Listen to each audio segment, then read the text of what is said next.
Eh bien, pour tourner, ce n'est pas très compliqué. Là, je graisse, mes plaques, hein. Quand je dis graisser, c'est pas, noyer la plaque non plus, hein. Donc là, j'appose une louche, c'est une louche de 10 à 12 centilitres, celle-ci fait 10 centilitres et vous voyez, je suis tout en douceur pour tourner. En fait, il faut comprendre que lorsque vous étalez la pâte, là, en son milieu, déjà, elle est toute ronde. Je pose bien le roselle au centre, non pas sur la plaque, et je tourne tout simplement. Rappelez-vous qu'il suffit, mais vraiment il suffit de poser le roselle. Ne cherchez pas à appuyer ni à soulager votre roselle, c'est très simple.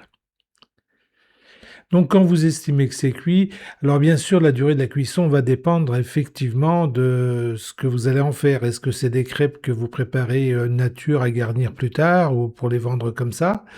Vous voyez, c'est je fais ce que j'appelle le ninja dessous, hein, je saucissonne pas et là vous avez une vue par le dessus, pour vous montrer le geste. Vous voyez, c'est vraiment ample et souple. Roselle, il tourne, entre mes doigts, hein, je passe pas mes doigts par-dessus, ce qui pourrait créer un dérapage et provoquer une déchirure de la pâte. Vraiment, je laisse ma pâte, voilà, je pose dedans, je tourne tranquille, tranquille et hop, je termine, c'est fini. C'est aussi simple que ça. Alors, il est conseillé effectivement de commencer quand on est débutant avec un roselle rond comme cela. Je ferai une vidéo avec un roselle plat, très prochainement.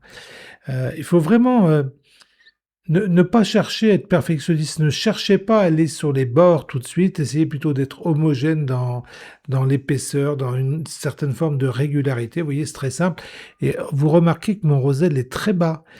Ça évite effectivement d'appuyer d'un côté ou de l'autre et de déchirer, d'entraîner de la pâte. Vous voyez? Elle est déjà finie quasiment. Hop, je pose, je tourne, c'est tout simple.